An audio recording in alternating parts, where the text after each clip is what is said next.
A lo largo de estos más de 14 años en Causa Justa hemos hablado en más de una ocasión con respecto al derecho inalienable de los niños, las niñas y de los adolescentes en cuanto a todos los aspectos de su vida, la identidad, el derecho a recibir una educación, el derecho a ser cuidados, también el derecho a estar en el marco del cuidado absoluto de sus más básicas necesidades.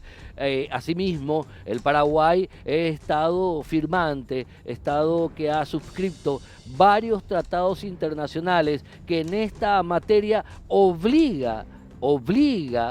se obliga a sí mismo el Estado paraguayo a cumplir en materia de colaboración con otros estados partes de los mismos acuerdos o tratados internacionales en la materia de la cual estamos hablando, la del derecho de la niñez, de la adolescencia. La Constitución Nacional establece también que el Estado paraguayo, si bien es una república, asimismo se considera parte de una comunidad de naciones, por ende, el Estado paraguayo tiene la obligación de colaborar en casos particulares, por ejemplo, con otras justicias, con otros reclamos en otros tribunales, en donde jueces deben de alguna manera colaborar con jueces pares de otros países. Hay varios casos en donde penosamente el Paraguay está en el ojo de la tormenta e inclusive hay casos, expedientes abiertos que están siendo seguidos con cuidado en la materia del derecho de la niñez, porque la obligación por parte del Ministerio Público, de los juzgados de la niñez, de la estructura judicial en sí, de velar por ese derecho de la niñez y de la adolescencia, por ese derecho que es del niño, de la niña, del adolescente, no es cumplido, no es acatado. Hay al parecer muchos expedientes en donde estos tratados internacionales no existen. Aquí en Causa Justa vamos a hablar de estos casos, vamos a tocar, respetando obviamente siempre el derecho a velar por la identidad, a guardar la identidad de los afectados, de casos que tienen que ver con que Paraguay está en la mira por incumplimientos de tratados internacionales que hacen a los derechos de la niñez y del adolescente. A la vuelta al corte, vamos con el primer tema del día de hoy.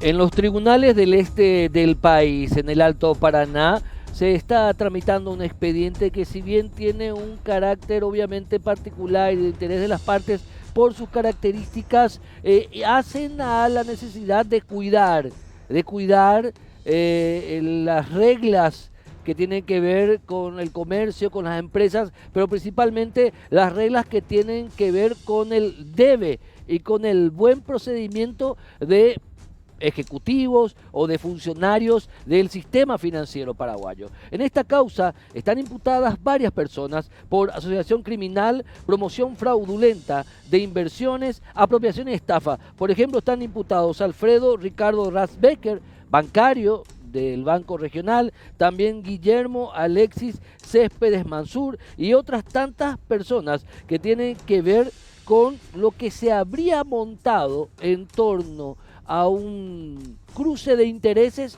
y a un manejo que hoy día está siendo investigado por el cual se dio presuntamente la apropiación de una muy importante industria en el este del país. Está con nosotros para hablar de este caso y puntualmente ver cuáles son las características del mismo, la fiscal que está llevando a cabo la causa, la doctora Liliana Galeano, vía Zoom. ¿Cómo estás, doctora? Bienvenida a Causa Justa.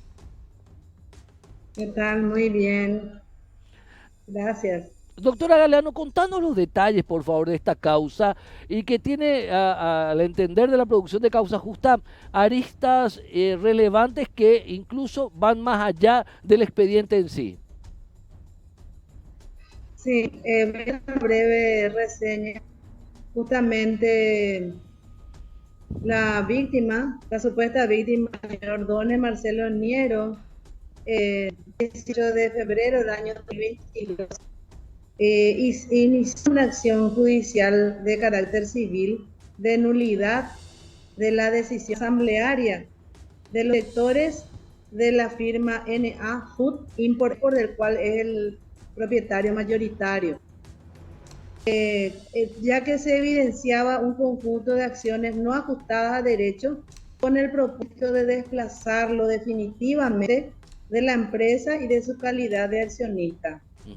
En el marco de esa demanda, por resolución judicial del Juzgado de Alto Paraná, Juzgado Civil, se dispuso decretar la intervención judicial de la empresa NA Food S.A.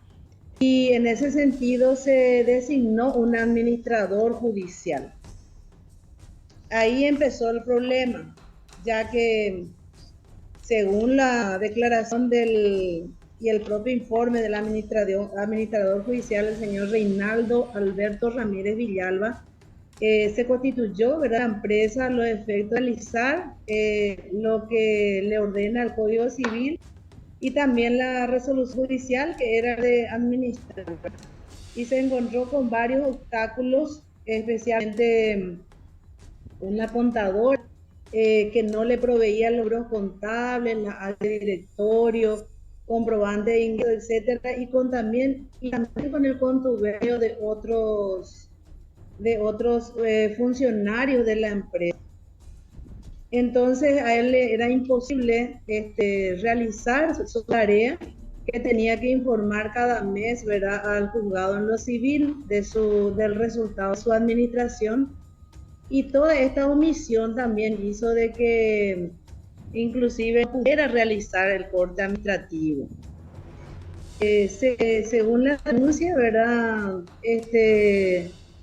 se realizaba una administración paralela y el fin final era el vaciamiento de la empresa NA Food Import, ¿verdad?, y desplazarlo a su accionista mayoritario, el señor Don Marcelo Niero, ¿verdad?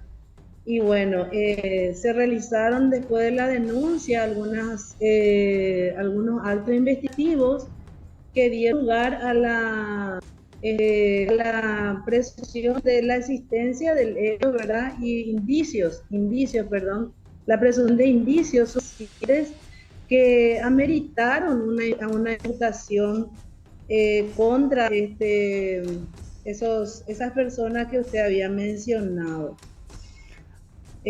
También, posteriormente a esto, se amplió la denuncia. El señor Marcelo Niero amplió el pedido o sea, que la denuncia y pedido de alta estación contra los directivos del Banco Nacional ECA. También eran propietarios de la firma Avícola Itapúa S.A. y la firma Oleoginosa S.A. En razón de que supuestamente ellos actuaron en asociación criminal con estos dos directivos minoritarios de la empresa NA Food S.A. y a través de actos dolosos y manejando información sensible y privilegiada, el activo del Banco Regional SAECA hizo de que una de sus empresas se adjudicara la firma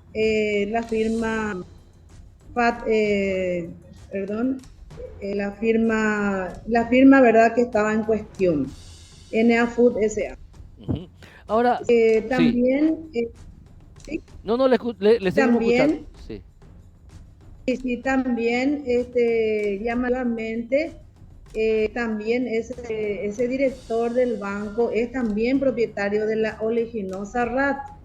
Cuando recibimos la denuncia, hicimos declarar, por ejemplo, a los encargados de la firma Avícola Itapúa S.A. y ellos manifestaron de que si bien existía y que ellos figuraban como supuestamente directivos y director, realmente esa empresa hace tiempo no funcionaba. Inclusive manifestaron en sede fiscal en una declaración testimonial de que una vez al año una persona de sexo femenino hacía firmar un libro, un acta, que ellos no sabían el contenido y que ellos sí eran empleados de la Oleaginosa RAT SA. Inclusive están inscritos en el IPS. Ujú. Todos estos detalles y estos actos investigativos también dieron lugar a la sospecha y indicios para poder fomentar el inicio también de una investigación a través de la imputación formal de los señores Alfredo y Guillermo Céspedes. Ahora, Así, doctora Galeano, claro, relató todo el caso. Ahora, este caso también tiene que ver con la seguridad financiera, con la seguridad bancaria y también con lo que hace al necesario control de qué hace qué se deja de hacer en el marco del sistema bancario, del sistema financiero por parte de sus ejecutivos, ¿verdad? Y lo que hace también a la seguridad jurídica. Exactamente. O sea, la seguridad jurídica y que también si de llegarse de repente a una acusación, hipotético juicio o una condena, realmente se estaría revelando en manejos bastante peligrosos para la situación financiera del país. Claro, por la forma en que se hacen las cosas, de repente esa seguridad jurídica en el sistema bancario financiero debe ser muchísimo más estricta y debe cumplirse a rajatabla al 100%. Y así debe ser. Ahora, finalmente, esto se imputó, se pidió ¿cuántos meses para la investigación, doctora? Sí, no recuerdo cuántos meses pedí, pero lo que sí tengo fijado es para el mes de abril. Me fijó, o sea, para el mes de abril. Sí, pedimos 4 meses, perdón, para la investigación y el juzgado me fijó solamente 4 meses para la investigación. Para la investigación, que en Vamos a ver si abril, podemos terminar. claro. Vamos a ver si podemos terminar la investigación, que yo no creo porque es un caso bastante complejo, ¿verdad? No creo que podamos terminar en los 4 meses, pero existe también el recurso procesal de la prórroga ordinaria. ¿Hay presión en este caso, doctora Liliana Galeano?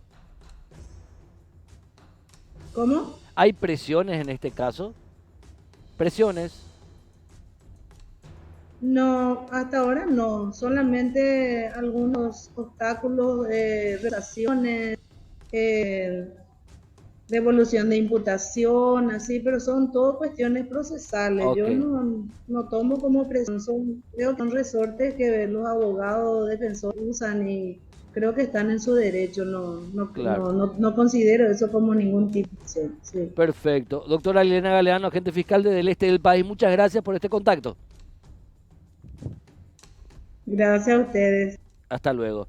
Es importante acotar también, todas las personas mencionadas tienen todo el derecho a la réplica pertinentemente en este mismo espacio aquí en Causa Justa, pero es importante acotar lo siguiente: la seguridad financiera, el sistema financiero, el sistema bancario, la seguridad jurídica en el ámbito, en todos los ámbitos de la sociedad, pero también lo que hace en el ámbito de la inversión, en el ámbito del emprendimiento, en el ámbito de la seguridad de las empresas, de las industrias, de los comercios, para que puedan trabajar normalmente, generando riqueza. Es esencial que sea tomado en serio este elemento por parte del Estado paraguayo como una política transversal a cualquier gobierno. Es por eso tocamos este tema. Este tipo de casos exceden más allá del interés comercial o empresarial de las partes, sino va más allá y pide una observación adecuada y hasta con preocupación de qué se hace o deja de hacer en el ámbito financiero, en el ámbito bancario, en donde al parecer las reglas son diferentes, según al menos lo que refiere esta imputación. A la vuelta al corte vamos a hablar con los ternados a la Fiscalía General del Estado.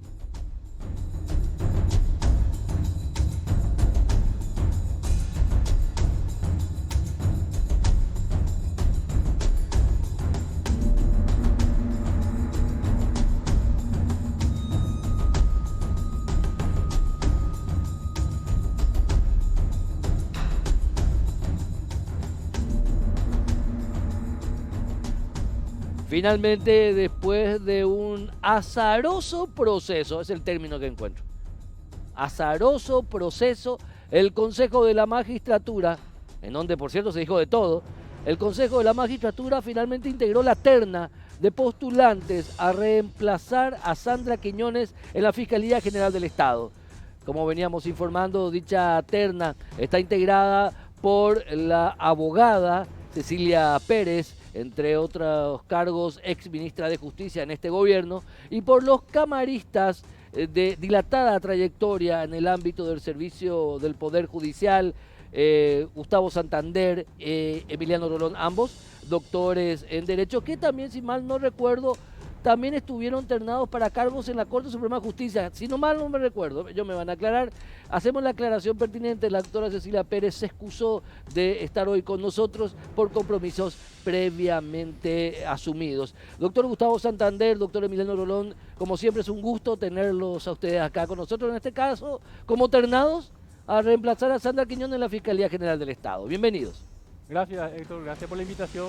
Un gusto compartir contigo y también con el colega Emiliano Rolón. Sin desmeritar absolutamente a los colegas abogados, doctores y doctoras en Derecho que se presentaron y se postularon, pero que no llegaron a la terna.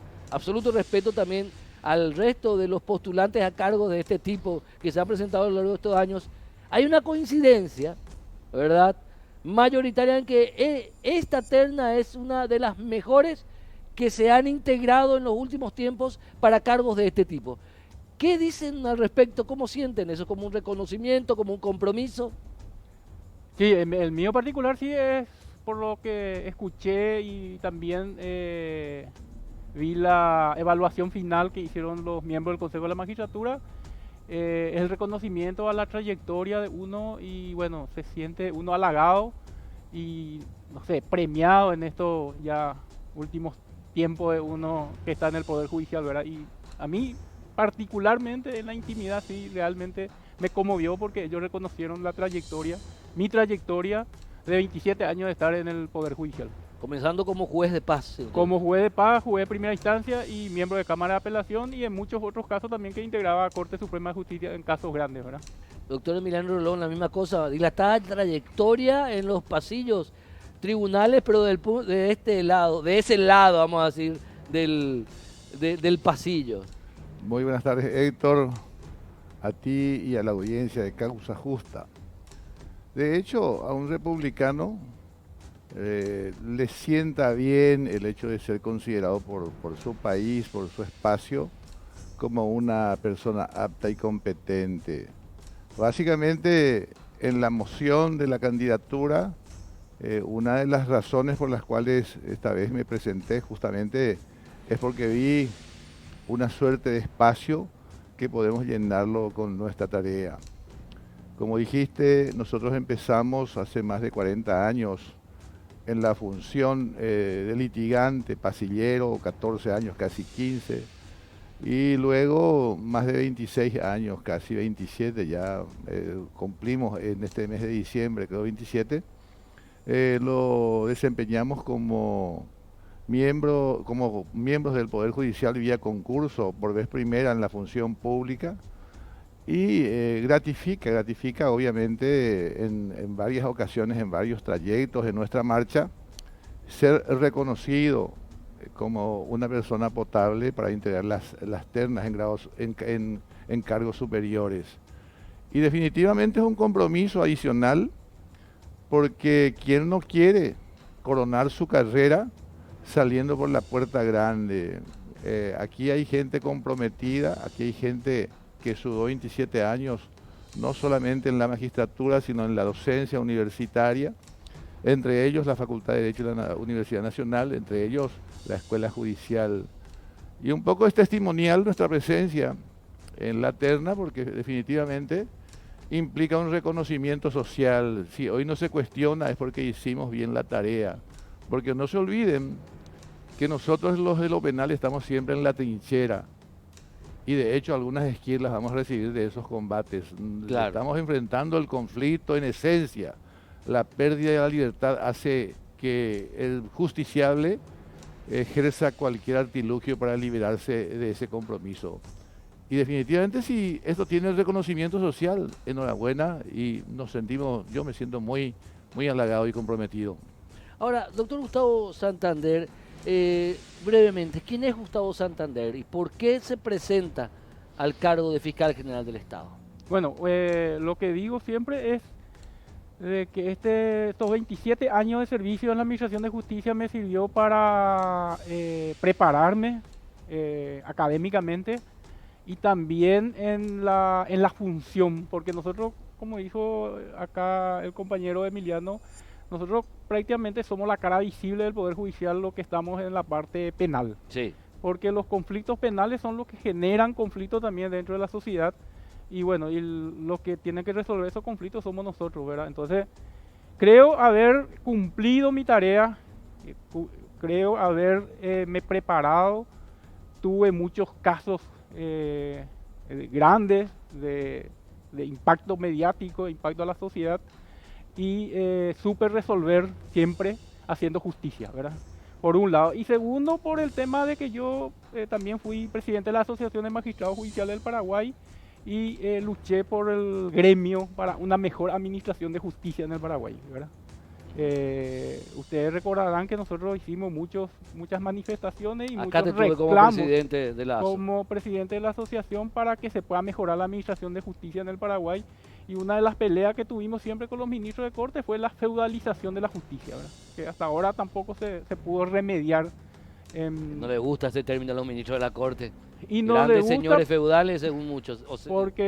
porque es la realidad, porque en ese entonces yo dejé la asociación en el año 2015 y cada ministro se sentía dueño de su circunscripción, ¿verdad? Y cada juez o operador de justicia necesitaba el apoyo de su ministro de la circunscripción para que puedan ser confirmados en su cargo. Bueno, eso fue lo que hizo que podamos rebelarnos contra la administración de justicia o la Corte Suprema de Justicia en ese entonces, y también por la falta de que la Contraloría ingrese al Poder Judicial a hacer auditoría, ¿verdad? Esos fueron los dos reclamos que nosotros hicimos en su momento a la Corte Suprema de Justicia y generó esa confrontación con los ministros de Corte, ¿verdad? Pero supimos hacerlo, tuvimos la valentía de hacer, porque no es fácil enfrentar a los superiores. Y bueno, eso hace que uno tenga templanza en su carácter y bueno, Perfecto. pueda enfrentar a la presión política. Doctor Emiliano Rolón, la misma pregunta.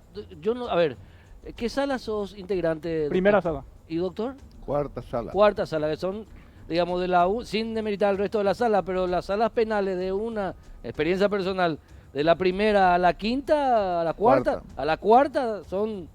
La actividad que hay ahí, los intereses matemáticos son terribles. Ahora, doctor, la misma pregunta que le he hecho al doctor Gustavo Santander. ¿Quién es Emiliano Rolón y por qué se presenta a este cargo?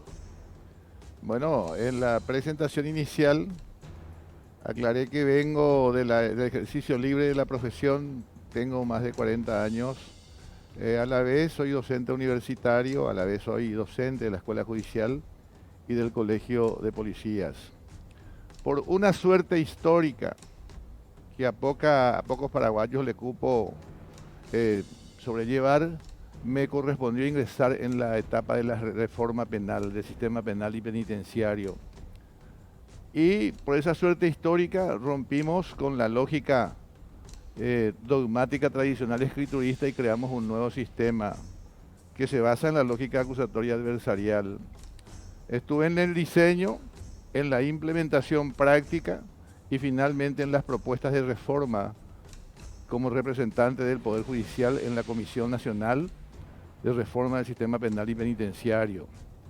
Me cupo también la ocasión de ser representante en todo lo que es discusión del Estatuto de Roma y también de la Haya, o sea, un amplio espacio que me otorgó el país.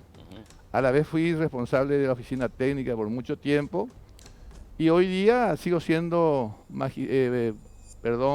docente de la Universidad Nacional de Asunción en carácter de titular en la parte penal y en la Escuela Judicial con igual rango. Además soy profesor líder de la Facultad de Derecho de la Nacional y soy un hombre tremendamente comprometido con el sistema. Creo yo que las bases de la formulación y las bases de asentamiento del esquema parte del ejercicio fragmentario del poder que se instala en la Constitución misma y por ende también en el mecanismo de tratamiento y solución de conflictos. Hoy en lo penal, propiamente hablando, vamos mencionando el rol de sujetos procesales y conocemos que 3 son los esenciales para que esto se mueva en forma correcta. El Ministerio Público, titular de la investigación, que debe ser siempre el que lleve la vanguardia y decirnos qué pasó, quién lo hizo, cómo, cuándo, dónde, por qué. Aspectos básicos de la investigación que nos permitirá perfectamente cargar al responsable del hecho con la consecuencia de su acto. El juez es la persona que debe direccionar el proceso en cada una de las etapas, es el sujeto procesal a convencer, y el abogado, cuya labor es demasiado importante, precisamente la de convertirse en el paladín republicano de las garantías constitucionales. Ahora hablamos a nivel general, ahora queremos hablar con respecto a la Fiscalía.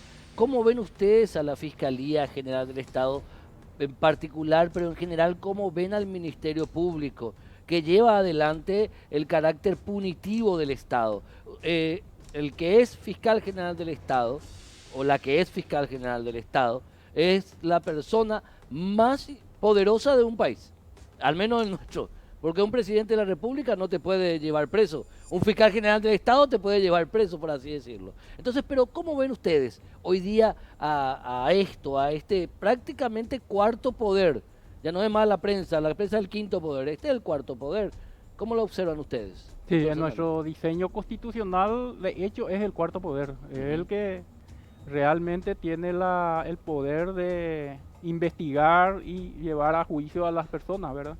Y por sobre todas las cosas, yo creo que no hace falta ser premio Nobel de la paz, de ciencia para darse cuenta uno de que la Fiscalía goza de muy baja credibilidad ante la sociedad, ¿verdad? A quien representa justamente, ¿verdad? Todos los estudios internacionales, estudios judiciales, de encuestas, nos dan los elementos para decir que efectivamente la Fiscalía General goza de muy poca credibilidad ante la sociedad. Y es el compromiso que tenemos de recuperar esa credibilidad y asumir el rol que tiene la Fiscalía de no solamente representar a la sociedad ante los órganos jurisdiccionales, sino por sobre todas las cosas velar por el respeto de los derechos y la garantía de los ciudadanos, que es lo que falta realmente en el Paraguay. Y ese es el compromiso que tenemos, y la Fiscalía como órgano, un órgano unipersonal y vertical, necesita tener un liderazgo, tanto jurídico como moral, ¿verdad? Moral en el sentido de no ceder a las presiones políticas o económicas o de grupos fácticos. Perfecto. Que es lo más importante. La misma pregunta, doctor Rolón. Por favor, sí. ¿Cómo ve al Ministerio Público? ¿Cómo ve a la Fiscalía General del Estado en particular, pero en general al Ministerio Público, en el marco de la característica que le da la propia división de poderes en nuestra República? La Constitución Nacional de 1992 nos viene con la novedad de que diseña un nuevo modelo de Estado constitucional, rompió con la vieja lógica vertical instalado en constitucionalismos históricos para fragmentar el poder en función de gobierno y el poder penal. En función de gobierno, legislativo, ejecutivo y judicial cogobiernan en un sistema de coordinación, armonía y recíproco control. Es decir, en la realidad inicial son iguales, aunque después podamos discutir el tema de la atribución de potestades que son a veces superiores a cargo de otro de los poderes. En el campo de la administración de justicia, ese fragmento central que tenía el poder, que tenía el juez en constituciones históricas y en procesal penal de 1890, también cambia por la lógica acusatoria adversarial. Entre ellos, el juez comandante del proceso desaparece de nuestra legislación y se puede discutir inclusive las derivaciones de este principio, por ejemplo, la figura del orden público como emanación propia de la autoridad o las facultades ordenatorias e instructoras. Con ese diseño, cuando se rompe con ese diseño, el rol de los sujetos procesales es determinante. La Fiscalía, novel institución con carácter propio y naturaleza jurídica también diferente a lo de antes, administra una realidad que se llama acción pública y por ende, en su derivación, la investigación criminal, con la actividad funcional de otro órgano importante como la Policía Nacional, con atribuciones regladas. El juez debe direccionar el curso de las actuaciones y sobre esa realidad va construyéndose el caso penalmente relevante partiendo de una información tenue, elemento de sospecha en el hecho y la participación criminal. En esa nueva dimensión y la cualidad de ir encargándose de la cadena de custodia de las evidencias hasta el acto procesal de enjuiciamiento público, pues estamos hablando de un sistema dinámico, moderno, en que las evidencias van teniendo caracteres propios en cada una de las etapas del proceso. ¿Cómo no interesarnos de la aptitud técnica del funcionario que va a llevar este proceso? Claro. Por otro lado, las garantías constitucionales sirven un poco de contrapeso a ese poder avasallador que a veces ejerce el agente fiscal en cada caso. Justamente a la vuelta del corte, con ambos coternados, haciendo la aclaración que la doctora Cecilia Pérez, por compromisos anteriores, no puede estar presente acá hoy con nosotros. Vamos a hablar con ambos con relación a qué debería dejar de hacer el Ministerio Público y por ende qué debería comenzar a hacer el Ministerio Público en el último bloque de este programa.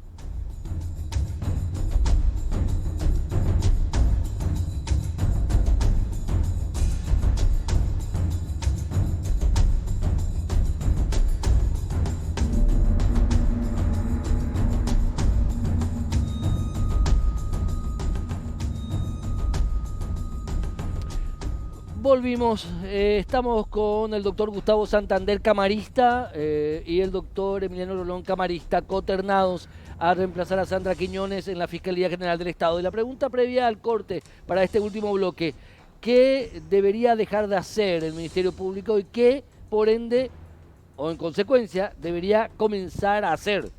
Dejar, comenzar, principio y final. Doctor Santander. Bueno, en principio no sé qué puede dejar de hacer porque tiene una función específica, pero yo propongo en mi propuesta es la de un poco más activar en cuanto a organizaciones criminales, ¿verdad? En el sentido de que dejar de hacer lo que venimos haciendo hace 20 años, la de investigar, caen las cargas, caen los transportadores, lo que son nosotros, se llama en la organización soldados, que son reemplazados rápidamente, pero no llegamos a los financistas. Nosotros necesitamos que el Ministerio Público avance un poco más en las investigaciones hacia arriba a fin de llegar o recorrer un poco la ruta del dinero para tener respuesta y tener resultados en lavado de dinero.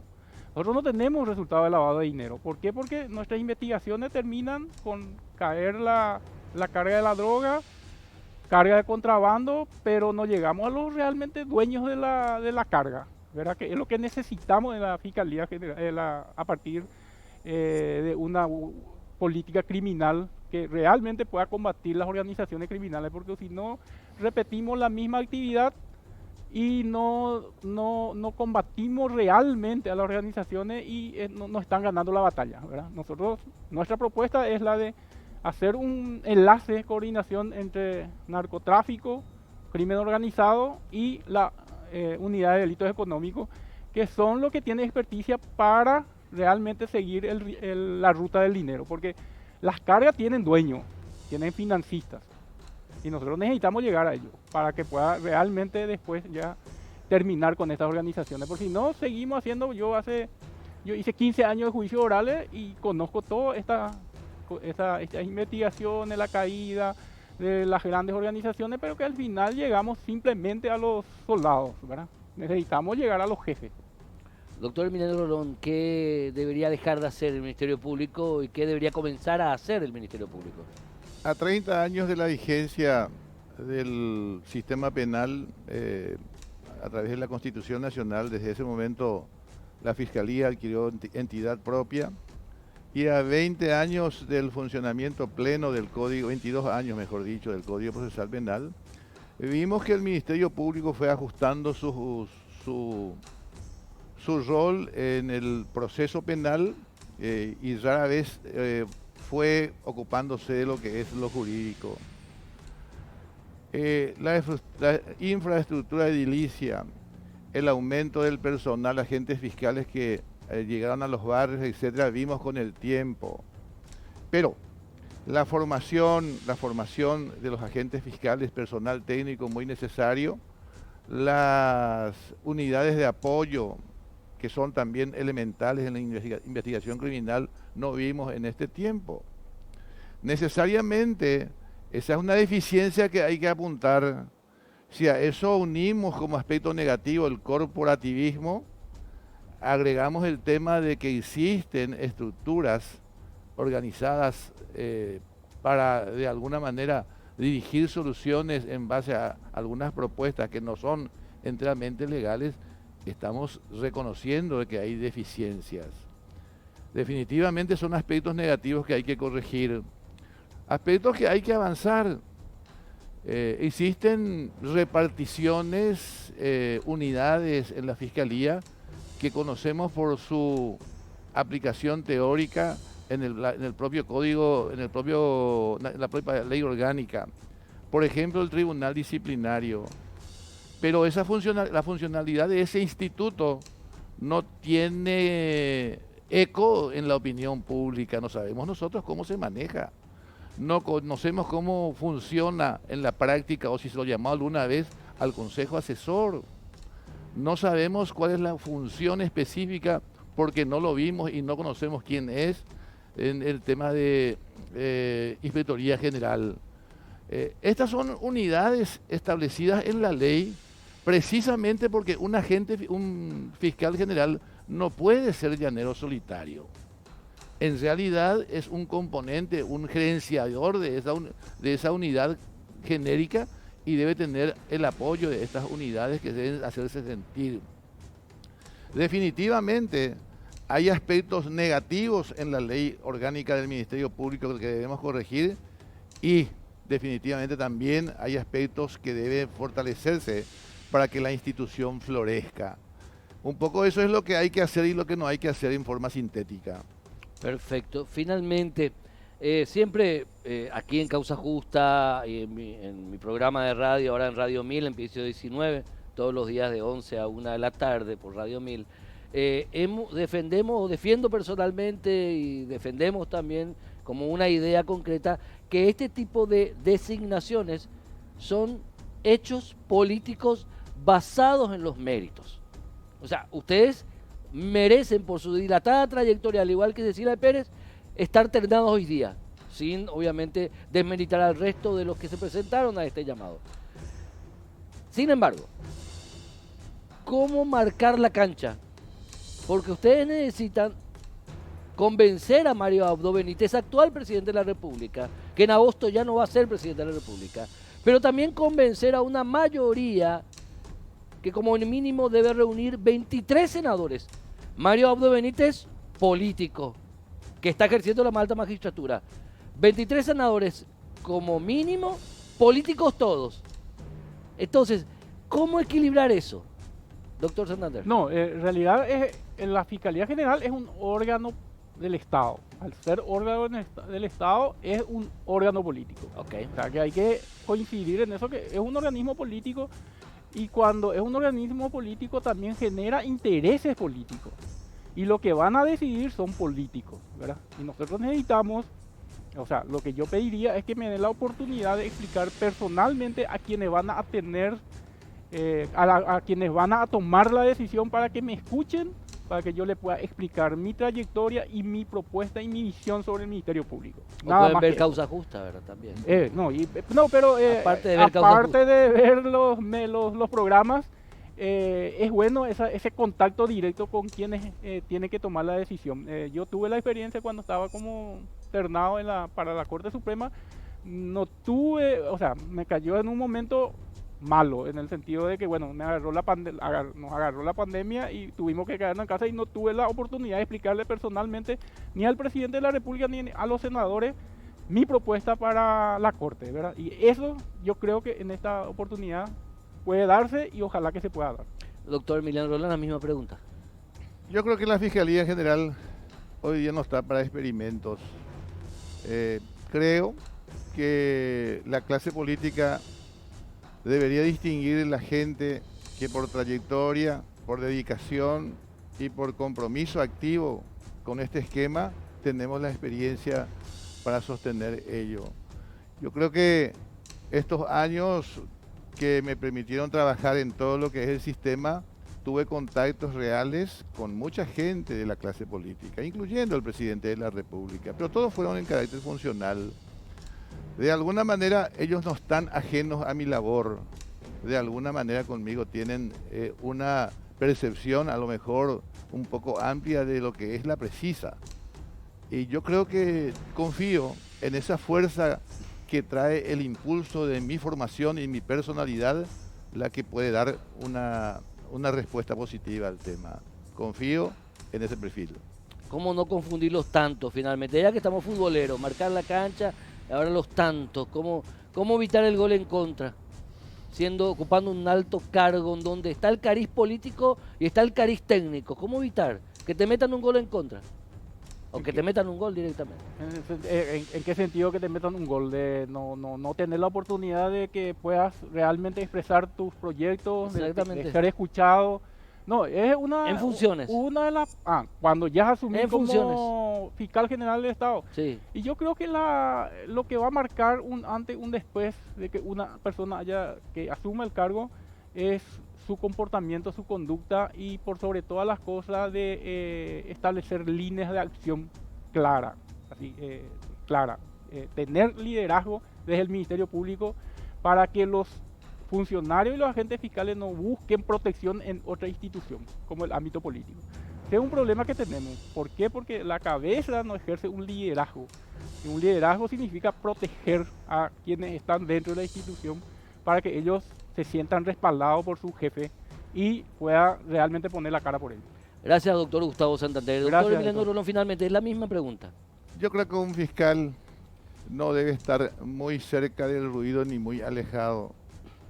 En compañía del pueblo, dando la frente, enfrentando los problemas, instalar un sistema de atención permanente a las etnias, todo lo que es vulnerable, en fin, los compromisos que hacen a esa necesidad de estar presente es lo determinante. El fiscal general de Estado, desde ese orden, debe ocuparse que la casa ande bien, por lo cual también es bueno cuidar aquellos elementos que son útiles a una institución. No todo es desechable. El equilibrio entre la decisión a tomar, a limpiar, y el equilibrio entre aprovechar lo que se tiene. Hay muchos y muy buenos fiscales que probablemente en la administración, si es que me corresponde, tendrán una cabida muy importante. Y eso es un poco el mensaje también de tranquilidad para los mismos. Hoy día se escucha que finalmente todo el mundo prácticamente lo tienen como una entidad desechable. Y en una entidad grande hay siempre buenos y hay malos. La idea es erradicar a los malos y de alguna manera proyectar a los buenos. Perfecto. Doctor Gustavo Santander, doctor Emiliano Rolón, realmente un placer contar con ustedes aquí en Causa Justa. Tantas veces los hemos entrevistado en este espacio a lo largo de estos años, en lo gremial, en lo técnico, en el cargo. Bueno, realmente un placer. Gracias a ambos y éxitos. Gracias. Está en manos de Mario Audo Benítez. Ahora, ¿vos qué club estás? ¿Qué club sos? Olimpia, el campeón de América y del mundo. Bueno, doctor Emiliano Rolón. Aquí no hay diferencia, se elige al mejor. Así es que coincidimos con Gustavo Santander. Bueno. 2-1. Callo, cualquier tipo de expresión. Esperamos que Cecilia Pérez también olimpista o celita, no sé, no importa. Eso es anecdótico. Nos vemos en la próxima edición de Causa Justa. Chao. Gracias. Gracias.